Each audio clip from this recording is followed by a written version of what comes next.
जी किसान रहता था। उसके पास एक बैल था। वह उस बैल की मदद से अपनी जमीन जोतता था। वह बहुत लालची था। वह पूरा दिन अपने बैल से जमीन जुतवाता था और फिर शाम होने पर उससे एक व्यापारी को किराए पर दे देता था। फिर वह व्यापारी उसे अपनी गाड़ी के आगे बांधकर उसे शहर की ओर अपना सामान बेचने के लिए ले जाता था। बेचारा बैल वही रूखी सूखी घास खाकर अपना गुजारा कर लेता था। फिर अगले दिन सुबह होने पर वही लालची किसान उसे व्यापारी के घर से वापस खेत जोतने के लिए ले जाता था। फिर एक दिन इतनी मेहनत कर करके उसकी तबीयत खराब हो जाती है। अरे कुल्लू, क्या हो गया तुझे? चलता क्यों नहीं है? जल्दी चल, मुझे खेत जोतने जाना है। किसान उसकी रस्सी जोर जोर से खींचता है, परंतु वह बैल अपनी जगह से नहीं हिलता। लगता है शायद इसकी तबीयत खराब है, आज इसे आराम करने देता हूं। फिर वह किसान बैल को छोड़कर अपने घर में चला जाता है। अजी, क्या हुआ? आज आप खेत जोतने नहीं गए? अरे लगता है आज कल्लू की तबीयत खराब है। वह अपनी जगह से हिलने का नाम ही नहीं ले रहा। आज उसे आराम करने देते हैं। फिर अगले दिन सुबह होने पर किसान फिर से अपने बैल के पास जाता है। क्यों भाई कल्लू, चल खेत जोतने का वक्त हो गया। किसान उसकी रस्सी खींचता है, लेकिन कल्लू फिर से अपनी जगह से नहीं हिलता। तभी रास्ते से एक ऋषि गुजर रहे होते हैं। अरे भाई, क्या हुआ?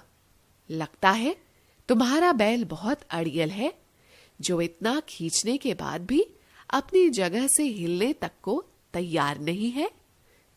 जी महामुनि, मुझे लगता है इसकी तबीयत 2 दिनों से खराब है, तभी ये इतना अड़ियल हो गया है। तभी महामुनि बैल के ऊपर हाथ फेरते हैं और अपनी तपस्या से उसे बहुत शक्तिशाली बना देते हैं। लो, अब यह थोड़ी देर में ठीक हो जाएगा। इतना बोलकर ऋषि वहां से चले जाते हैं। फिर अगले दिन सुबह होने पर किसान अपने बैल के बाड़े में जाता है और हैरान रह जाता है। अरे यह क्या चीज है जो इतनी चमक रही है? लगता है ये सोना है। वह पास जाकर देखता है। अरे ये तो गोबर है, लेकिन ये तो सोने का है। लगता है महामुनि की शक्तियों की वजह से मेरा बैल सोने का गोबर करने लगा है। अरे वाह, अब तो मैं बहुत अमीर बन जाऊंगा। फिर वह सोने के गोबर को हाथ में लेकर अपनी पत्नी के पास जाता है और उस गोबर के बारे में बताता है। अरे वाह वाह, ये तो चमत्कार हो गया, सोना ही सोना। अजी, अब तो हम बहुत अमीर हो जाएंगे। अजी एक काम करो, कल्लू को घर के अंदर ही बांध लो। अगर उसने घर के बाहर ही गोबर कर दिया तो सोने की चमक देखकर कोई उसका गोबर चुरा के न ले जाए। इतना सोचकर किसान उस बैल को ले जाकर अपने घर के अंदर बांध देता है। फिर अगले दिन किसान और उसकी बीवी सुबह उठकर देखते हैं कि कल्लू ने फिर से सोने का गोबर दिया हुआ है। अरे वाह वाह, और सोना, अब तो मजा ही आ गया। अजी, अगर हम इसे और ज्यादा चारा खिलाएंगे तो ये और अधिक गोबर करेगा और हमें ज्यादा मुनाफा होगा। यही सोचकर किसान और उसकी बीवी उसे दिन रात जबरदस्ती चारा खिलाते रहते हैं।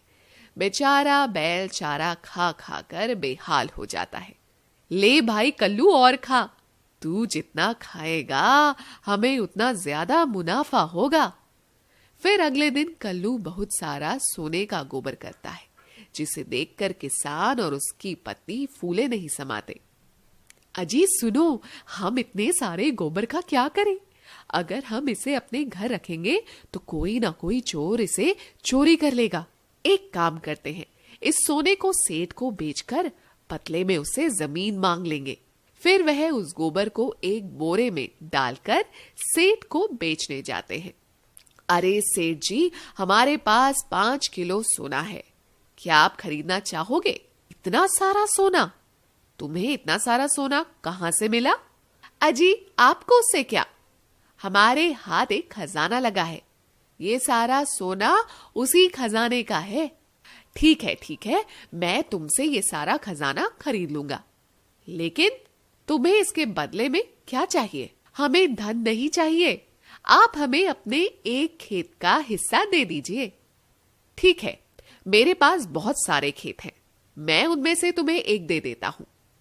फिर किसान और उसकी पत्नी अपना सोना बेचकर वापस अपने घर आ जाते हैं।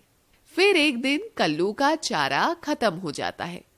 अजी सुनो, कल्लू का चारा तो खत्म हो गया, अब उसे क्या खिलाओगे? आप जंगल जाकर कुछ घास काट कर ले आओ ताकि हम इसका पेट भर सकें। फिर किसान जंगल की ओर चला जाता है।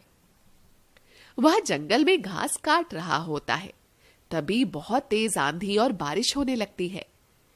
तब वह किसान एक पेड़ के नीचे जाकर खड़ा हो जाता है और बारिश रुकने का इंतजार करने लगता है।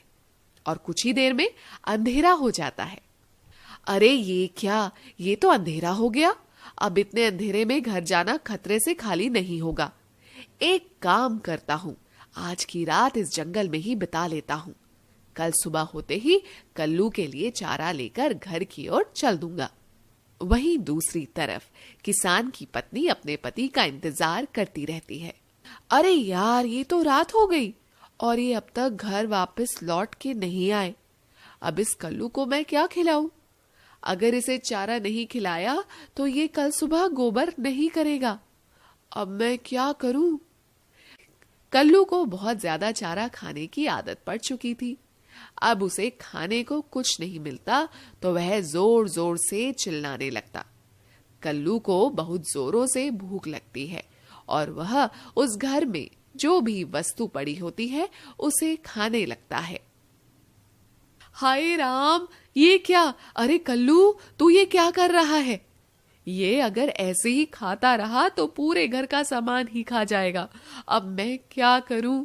धीरे धीरे कल्लू घर का सारा सामान खाने लगता है और जब वह उसे रोकने लगती है तो वह रस्सी छुड़ाकर घर से भाग जाता है। अरे कल्लू रुक जा, भाग के कहां जा रहा है?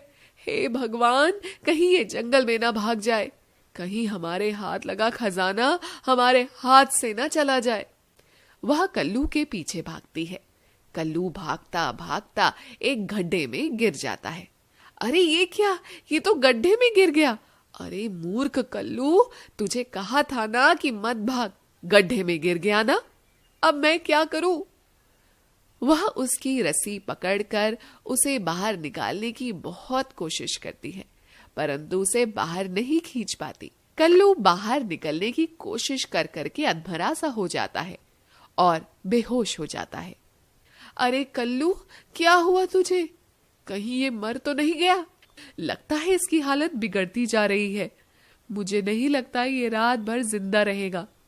एक काम करती हूँ, ये तो वैसे भी मरने वाला है, क्यों ना इसका पेट काटकर बचा हुआ सोना बाहर निकाल लूं।